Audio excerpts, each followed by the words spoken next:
What if you could have a career where the opportunities are as vast as our nation, where it's not about mission statements, but a shared mission?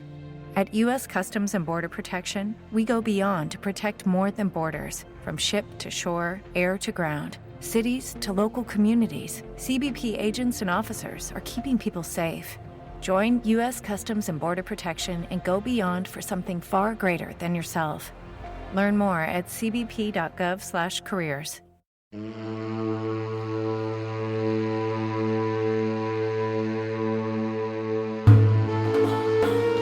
The Ancient World Bloodline. Episode B40, Uranius. His earliest memory was probably the procession. It was all pretty overwhelming. The flowers decorating every home, the incense pouring from the temple, and the anxious crowds filling the streets. Then word finally arrived that the party was nearing the city. The procession began with the Praetorians, the elite corps of Roman soldiers who protected the imperial family. Each man wore boots, trousers, and a long-sleeved tunic, off-white and decorated with bands of embroidery, under a coat of protective scale armor. Crested helmets topped their heads, long spatha swords hung at their hips, and their oval shields were emblazoned with the image of a scorpion. As they marched past, rank upon rank, the crowd began to erupt into cheers and applause. Behind the Praetorians came the officials, magistrates, senators, and other notables. Next came the royal retinue, a decorative army of slaves and attendants, there to meet any need or serve any whim of their masters. In the midst of it all, borne on a litter, was the central figure of the procession. Upon reaching the temple, the litter halted, and a graceful young woman emerged. Her dark hair was arranged in finger-length waves, her eyes were sharp, and her bearing proud and elegant. This was the Empress, his cousin, and the most powerful woman in the known world. Her name was Julia Domna of Rome. Standing with his family before the temple of Elagabalus, the 4-year-old Uranius Antoninus must have been amazed. Even more exciting may have been the sight of Julia's 2 sons, young boys almost exactly his same age, named Caracalla and Geta. Picturing them as they were that day, adorable curly-haired tykes likely chafing at the formality, it's hard to imagine the monsters they'd later become. But of course, way back in 194, there wasn't a cloud on the Severan horizon. By 233, Uranius Antoninus was 43 years old, and despite a labyrinth of twists and turns, his family still held power. For most of his life, Uranius had no formal role, aside from being the grandson of the brother of the father of Julia Domna. But since the death of Elagabalus in 222, Uranius had served as high priest of Elagabalus in Emesa, while his cousin, Severus Alexander, ruled in Rome. Which meant, over the past decade, Uranius had a front-row seat for the birth of Ardeshir's Persia. How to explain the impact of the Sassanids on the cities of the Roman Near East? In terms of destabilization, it probably ranks somewhere between a Trump presidency and a Bronze Age collapse. Somewhere in there. And resonantly, after thousands of years of human history, we find ourselves right back along the Euphrates. For centuries now, certainly since the Romans came east, the Euphrates had remained a mostly stable frontier. It had served that role many times in the past, between the Egyptians and Mitanni, or the Hittites and the Assyrians, just to name a few. But even back then, it was never intensely fortified. The Euphrates was always less a physical barrier than a tacit agreement, a kind of shared mental construct. You stay on your side and I'll stay on mine, or you and I were likely going to have trouble. As predicted, the trouble started when folks stopped respecting the frontier. You could blame Vologases IV for invading Syria, or Lucius Verus for taking Nisibis, or Septimius Severus for provincializing Osrhoene. But either way, once you crossed the Rubicon, so to speak, the logical result was more conflict and instability. Now, the system was resilient. It could absorb a Trajan or an Avidius Cassius, or even, God help us, a feral Caracalla. But introduce an Ardeshir and the whole thing goes hyperbolic. Which meant a region that had spent centuries benefiting from the trade and cultures of both Rome and Parthia was forced to adapt to a whole new situation. Take Emesa, for example. The Emesines had hitched their horse to the Roman cart back in the days of Pompey the Great and never really looked back. Rome had nurtured them, protected them, and eventually adopted both their leading family and their god. Meanwhile, the Parthians, even at their most aggressive, had spent their fury on Armenia and Mesopotamia, leaving central Syria mainly secure and unthreatened. But Ardeshir wasn't playing the old game. Sure, he poured troops into Mesopotamia, but he also laid siege to Roman garrisons along the Euphrates and sent raiding parties into Cappadocia and Syria. It took the emperor coming east with a massive army to break the sieges, repel the raiders, and compel the Sassanids to regroup east of the Tigris. Having succeeded in provoking a Roman response, Ardeshir preferred to engage them on Persian territory. When elephants fight, the grass gets trampled, and Syria was an extremely nervous lawn. But that didn't mean the cities would shirk their duty. Emesa and Uranius had played their part by hosting Alexander's legions earlier that spring. A column of soldiers 1,000 strong had briefly encamped near Emesa, the southern prong of an invasion of Ardeshir's Persia. As Emesa's leading citizen, Uranius had greeted the legates, supplied the troops, and prayed to Elagabal for an easy victory.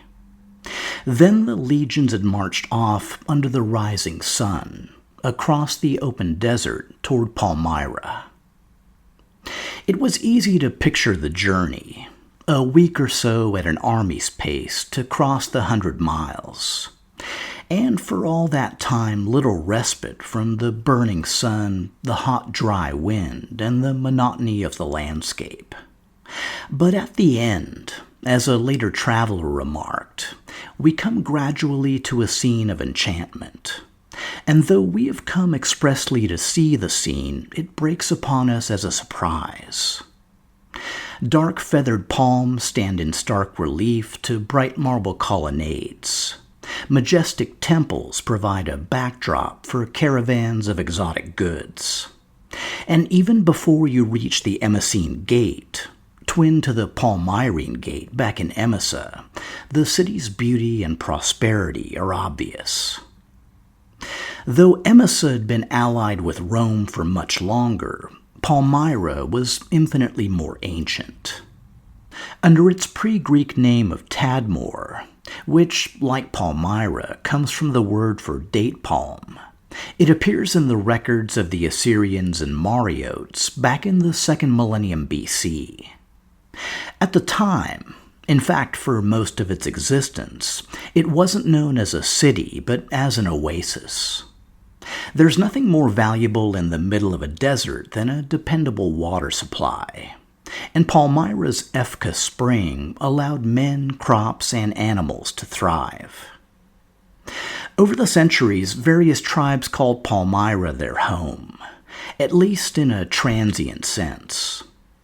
Polybius records a Palmyrene sheikh named Zabdebel fighting for the Seleucids in the 217 BC Battle of Raphia.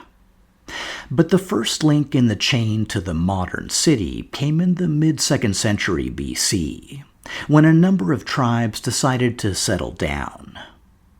The original 30 or so sub-tribes, of mixed Arabic, Aramaic, and Amorite descent, gradually resolved themselves into 4 main tribal groups. There were the Mazan, Arabic for goatmen, and the Aramaic Komare, Batabol, and Amlaki. And whether they brought them along or otherwise, the tribes were soon linked to most of Palmyra's main gods.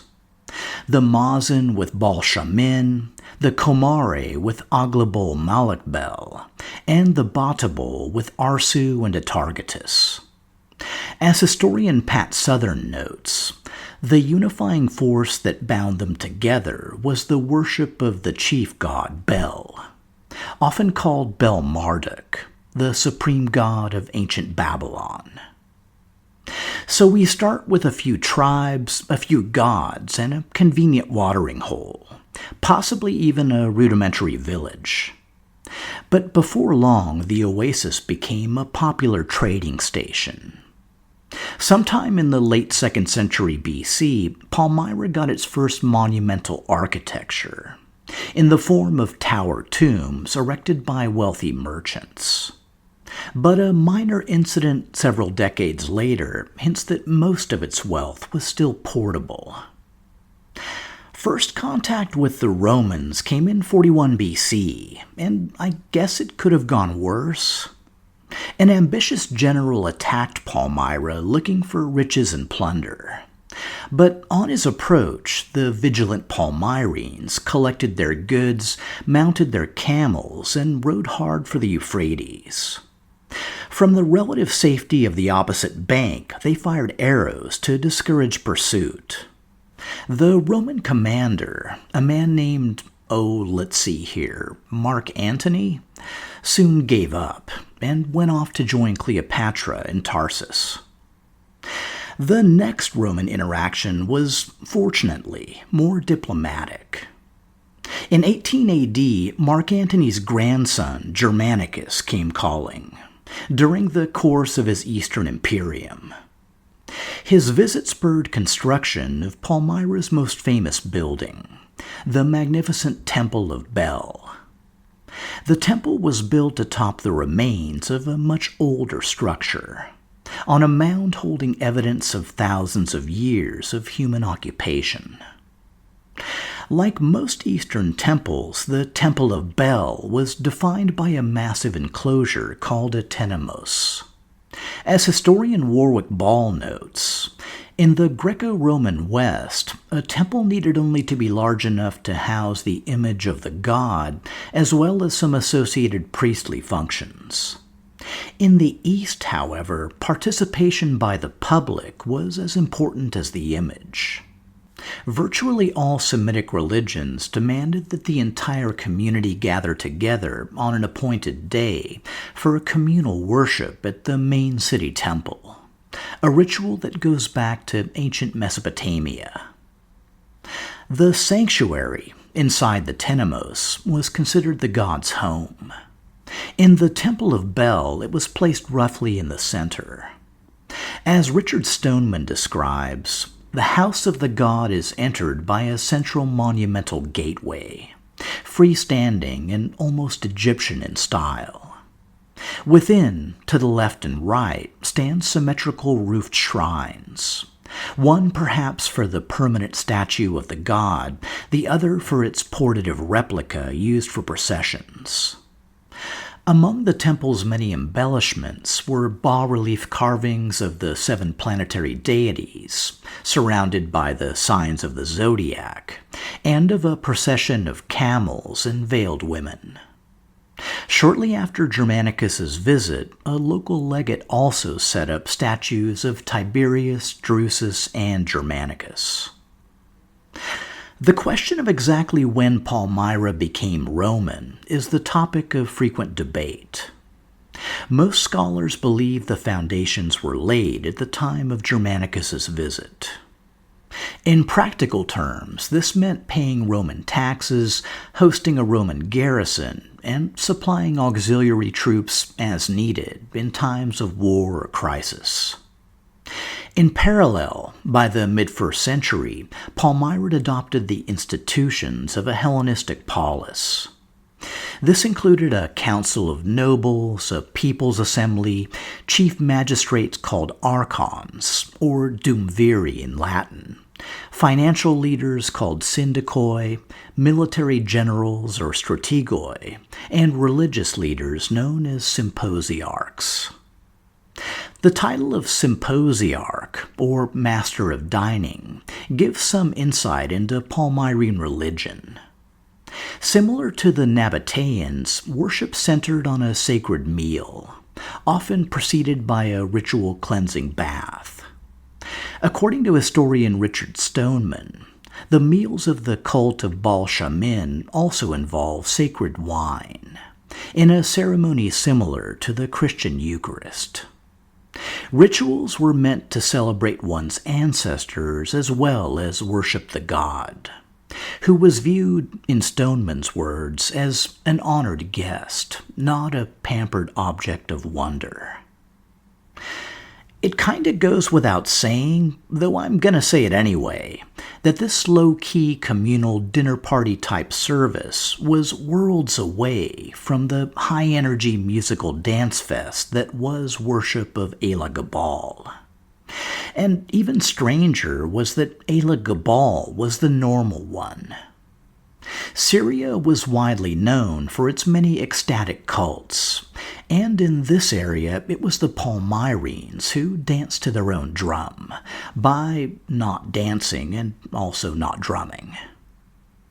In another respect, they were more in line with their Syrian contemporaries. The Palmyrenes often depicted their gods in Roman military dress, symbolizing the power of the god to protect those under his care.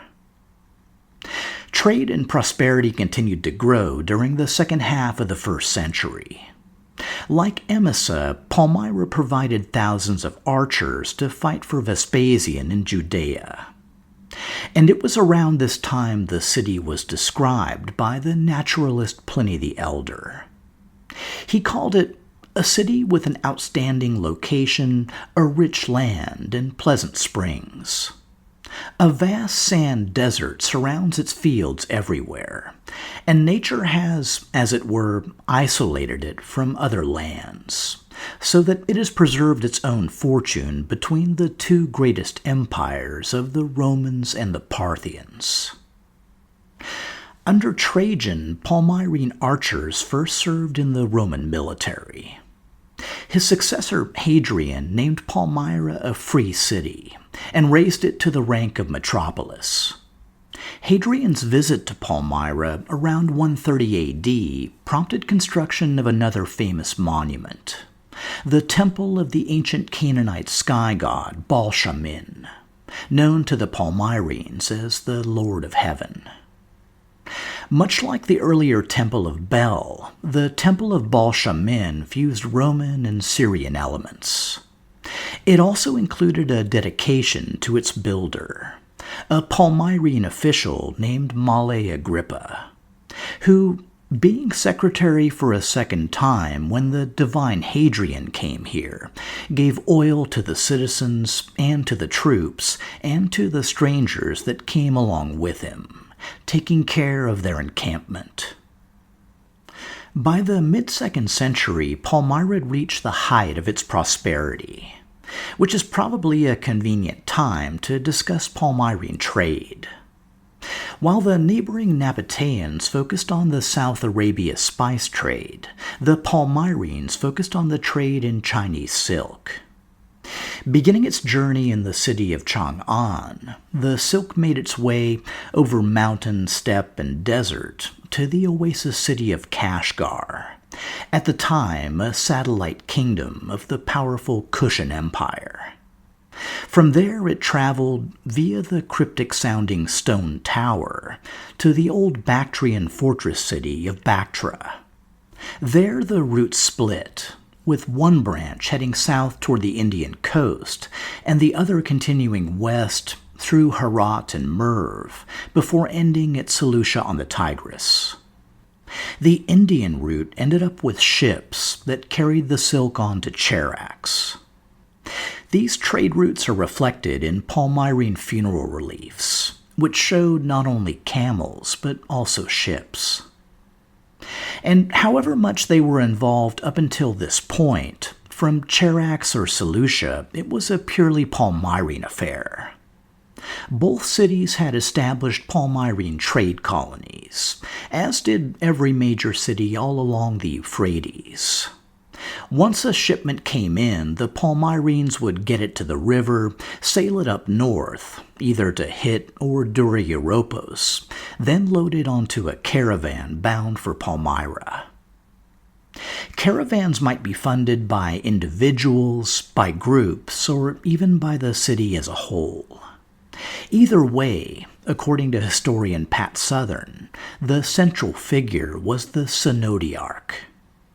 These were typically wealthy landowning sheikhs of one of Palmyra's major tribes, who organized caravans, arranged financial backing, provided pack animals, and employed tribal warriors to guide and protect the caravans. In exchange, the synodiarchs were rewarded with social and political prestige, along with a fee for their service and a share of the profits. So the wealth flowed in, the merchants grew rich, and the city reflected their prosperity. The temples of Bel and Baal Shamin were joined by temples to Nebo, the scribe of the gods, and to Elah, the Arabic goddess who entered the Quran as one of the daughters of Allah. This era also saw the construction of a theater, a nymphaeum, and a four-way arch or tetrapylon. The main colonnade was also embellished, with inscriptions and statues of Palmyra's leading citizens. According to historian Warwick Ball, the colonnade served two main functions. It marked a sacred processional way leading to the Temple of Bel, and also served as a decorative facade for the rows of shops behind it. Either the central portion or the flanking side streets were likely covered for shade. The arrangement created a covered bazaar, the eastern counterpart of the forum or agora. By this time, the city's population was over 100,000. And the interesting thing is, we can get a real sense of what the Palmyrenes looked like, or at least how they like to be portrayed. What I'm talking about are the Palmyrene reliefs, most carved using local limestone, of nobles, magistrates, priests, synodiarchs, and other wealthy citizens. Some were set along the back wall of ritual banquet rooms, while others were placed in tower tombs or other funeral sites. There's debate as to whether the figures portrayed are meant to be accurate or idealized. But either way, there's no denying their artistry or their impact. As historian Richard Stoneman notes, they stare out at you with an unsettling self-assurance, almost an arrogance. I've been lucky enough to see a number up close, and they definitely make a powerful impression. They reflect a confidence that things were good and only going to get better. The first signs of trouble came in 161 AD, with the death of Antoninus Pius and the Parthian invasion of Armenia. While the ensuing conflict between Rome and Parthia was fairly short and sharp, Vologases IV apparently held a grudge. And since he also held Charax, and Avidius Cassius had destroyed Seleucia, the Palmyrenes saw their trade take a major hit. The economic downturn led to an upswing in violent crime and disorder. This was reflected in the creation of two new Palmyrene officials, a strategos of the nomads, to deter desert bandits, and a strategos of the peace to manage civic unrest. Perversely, considering their diminished income, the Palmyrenes took on increased responsibilities. According to historian Benjamin Isaac, from 165 onward, Roman control of the eastern desert was exercised via Palmyra, with a permanent occupation of key sites by regular military units organized to conform to Roman standards. Prior to this, a Palmyrene garrison had been stationed at Dura Europos during periods of both Roman and Parthian occupation. Now all territories from Palmyra to the Euphrates were under Palmyrene control. In the 190s, the Severans came to power, and soon after that came east. For Palmyra, benefits like colonial status and a monumental arch came at the price of greater conflict and more uncertainty. But they also cemented Palmyra's role as wardens of the eastern desert. In particular, Caracalla's reign saw the formation of the 20th Palmyrene cohort, with camel-riding dromedarii attached to centuries of Roman infantry. The unit was based at Dura Europos and may have been commanded by Palmyrene officers. Severus had granted citizenship to a few of Palmyra's key families, who'd taken the name Septimius in his honor. After the Edict of Caracalla, when all imperial subjects became citizens of Rome, some Palmyrenes took the name Julius Aurelius. The Aurelius was in honor of Caracalla's actual name, Marcus Aurelius Severus Antoninus Augustus. The Julius was in honor of Julia Domna. In order to get things back on track, the Palmyrenes needed one of two things: either a reduction in Roman-Parthian hostilities, or, at the very least, a Parthian king who was open to Palmyrene trade. What they got instead were major conflicts under Caracalla and Macrinus. Then, insult to injury, the problematic Parthians were overthrown by the completely hostile Sassanids. As they took first Charax in 223, then Asoristan and Arbaistan in 227, Palmyrene colonies on the southern Euphrates were completely dismantled and ejected. And Palmyrenes were hardly the only refugees. Parthian remnants, Arab tribes, and numerous others flowed west. And for many, the first Roman city they encountered was Palmyra. Proof that the strain was beginning to show was highlighted by the city's change in governance. When Alexander's legions arrived in Palmyra, they were met by its senior official, a strategos named Julius Aurelius Zenobius Sabdilla. The fact that a general was now in charge was a pretty telling sign. But being somewhat overextended themselves, the Romans had little problem with military strongmen, as long as they stayed completely loyal to Rome. For Uranius and Emesa, there was little to do but wait for news of the Roman victory. In the meantime, he'd continue to officiate in the temple of Elagabal and teach his future successor its sacred mysteries. Because by 233, Uranius had an 8-year-old son, named Lucius Julius Aurelius Sulpicius Severus Uranius Antoninus. In place of that mouthful, Uranius likely just called his son Lucius, though he'd later come to be known as Sampsigaramus. By the spring of 234 AD, news had finally arrived, but there were very different reports from different sources. From Antioch came word of a crushing victory over a massive Persian army. Ardeshir was beaten, the empire saved, and the emperor planned to celebrate a triumph. An amazing triumph, a huge triumph, maybe the biggest triumph ever. Which was excellent news if you ignored reports coming in from the east and south. These brought word of an army encircled and killed to a man by the Persians. And even more disturbing, of a young Roman emperor paralyzed by fear, who'd failed both his legions and his empire.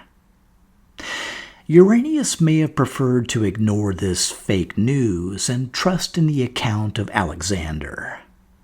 But doing so had one inescapable consequence. If the Romans had triumphed, the army'd survived, and if the army'd survived, it'd soon be returning, through Palmyra and Emesa, back to Antioch. And if they didn't return, well, better not to contemplate all the grim ramifications of that reality.